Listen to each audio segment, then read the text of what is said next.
Olá, este é o canal Versátil de junho, um mês dedicado ao cinema noir.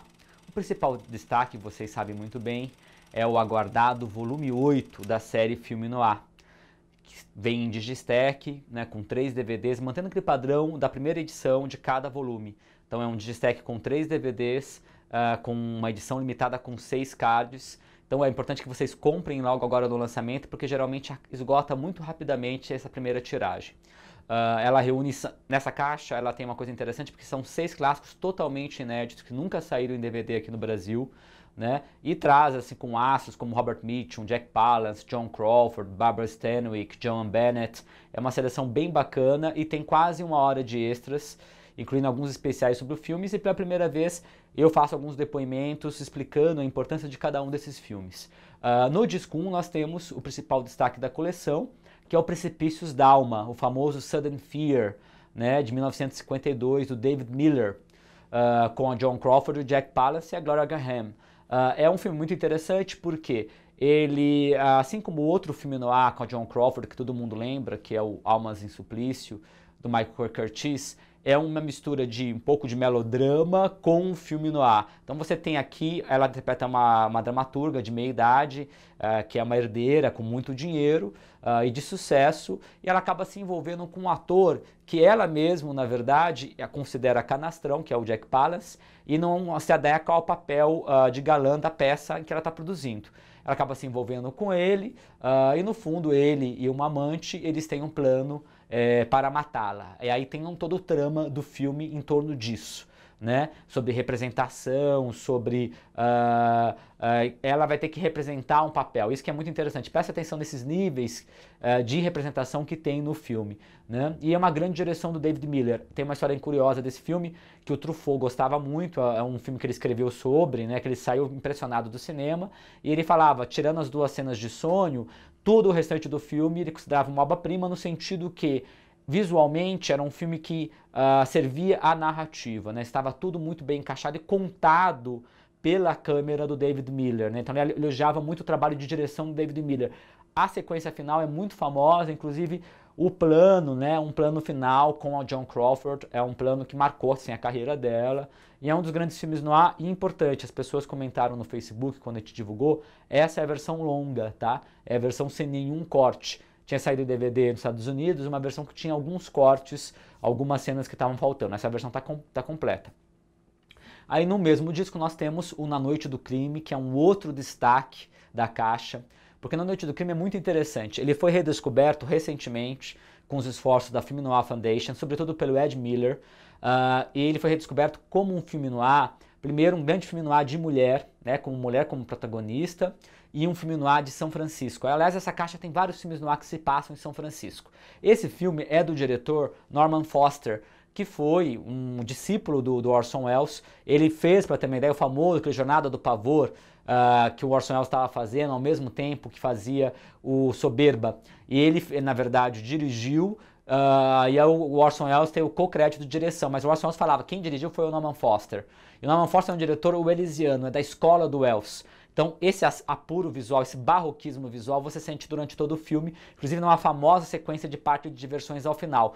É um filme com muitos wisecracks, com muitos diálogos super afiados, uma belíssima interpretação da Anne Sheridan, que é uma atriz muito importante lá do universo noir, que acabou sendo esquecida infelizmente, Então é um grande pérola noir que foi resgatada e tem sido muito elogiada e comentada nos festivais de noir mundo afora nos últimos anos. Então é um dos belos filmes dessa caixa, e vem um extra muito legal, de quase 20 minutos, falando da importância e da relação, um filme sobre casamento, Então é um filme que tem toda essa discussão sobre o casamento, no meio de uma trama criminal, então vale muito a pena.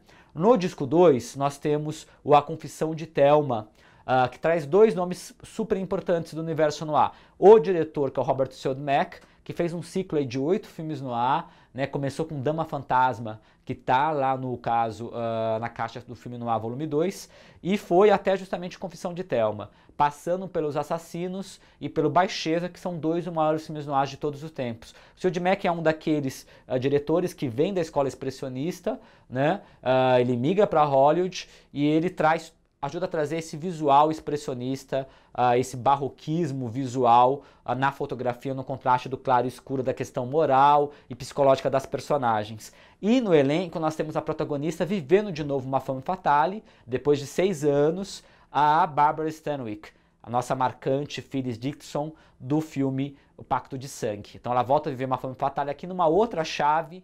Aqui é mais também um melodrama com tribunal e que tem toda uma discussão sobre os duplos, né? A personagem da Thelma Jordan não deixa de ser um duplo e tem um final muito forte, bastante no ar. É um final que eu chamo a atenção de vocês, o desfecho, preste bem atenção e vale muito pela participação da Barbara Stanwyck, com certeza. E é um filme que vem naquela coisa do melodrama suburbano no ar. Aí nós temos junto A Cicatriz, né, que é o famoso, que tem vários títulos em inglês, mas os mais famosos é o The Scar e o Hollow Triumph, que é um filme que também vem crescendo muito nos últimos anos pelos críticos no ar, os pesquisadores, é uma pérola no ar, um filme extremamente que trabalha com vários temas do universo no ar.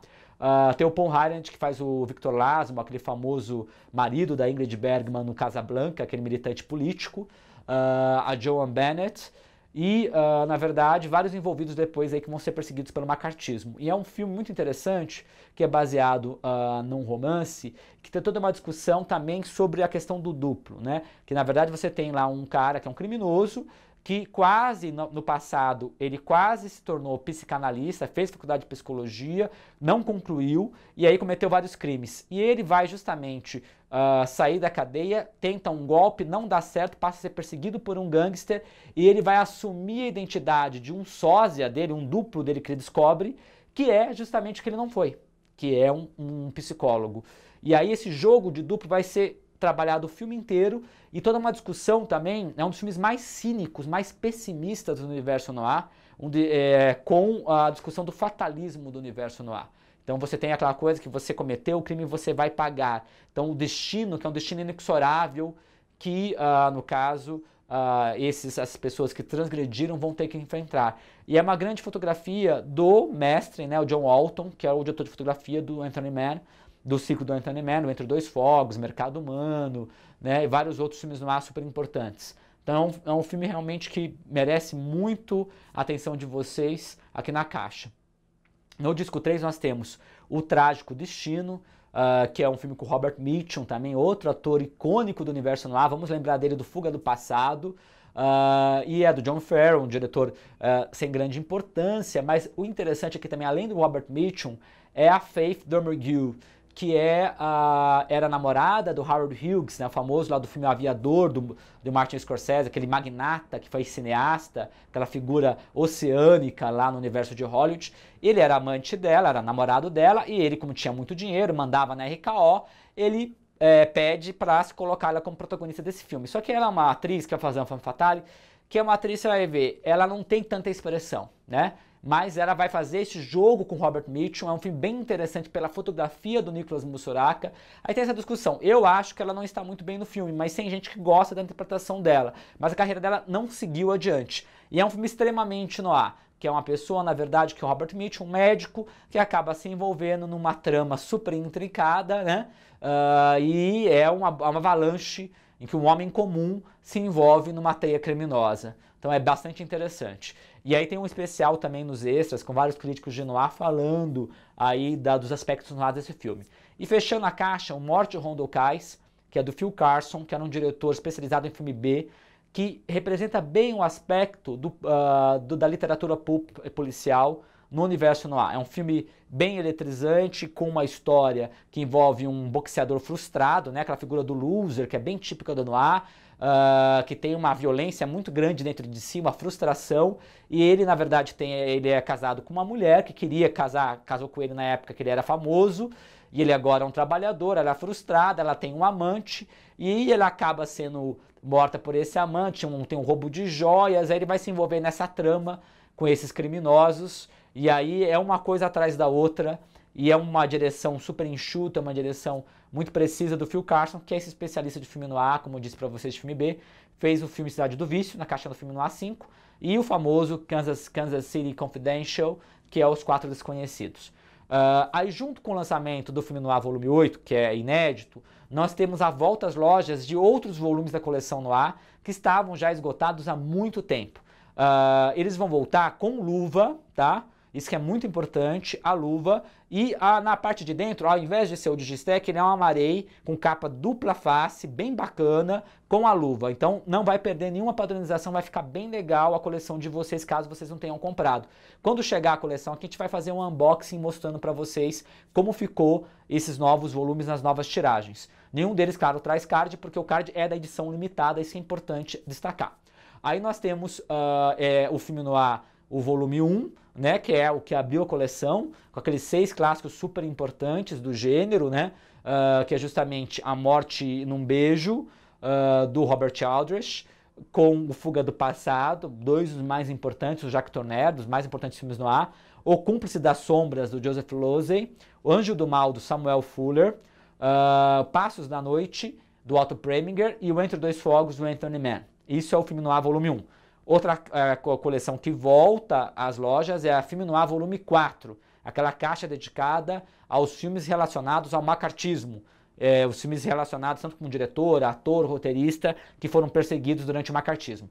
No disco 1 nós temos o Rififi, do Jules Dassin, Por Amor Também Se Mata, do John Barry, Corpo e Alma, do Robert Rossen, A Força do Mal, do Abram Polonsky, no disco 3, Redenção Sangrenta, do Michael Curtiz, e Homens em Fúria, do Robert Wise. Aí, fechando esse pacote de volta às lojas, Filme Noir volume 6, que muita gente não conseguiu pegar. Então agora vai ser a oportunidade de vocês pegarem essa caixa, que também é muito legal.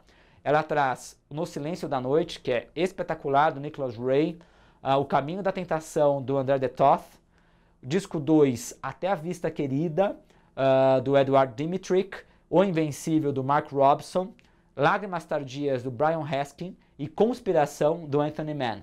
Então isso fecha o pacote de junho. Em julho nós vamos ter o aguardado Obras-Primas do Terror, volume 6. Edição limitada, Digistack com 6 filmes em 3 DVDs com 6 cards. Aí nós temos A Ilha das Almas Selvagens, do Earl C. Kenton, com Bela Lugosi, A Sociedade dos Amigos do Diabo, do Brian Yuzna, A Mansão Macabra, do Dan Curtis, A Sétima Vítima, do Mark Robson, do produtor Val Lilton, Internato Derradeiro, do Narciso Ibáñez Reador, e a Máscara do Horror, que é o Mr. Sardonicus, do William Castle. E quase 1h30 de extras, então é uma edição bem legal. E aí voltam as lojas, também com luva, como eu expliquei para vocês direitinho, Obras-Primas do Terror, volume 5, que muita gente não pegou, aquele dos filmes japoneses, e as caixas, os restantes das caixas de filme Noir, o volume 2, o volume 3, o volume 5 e o volume 7. Então é isso, até julho, muito obrigado.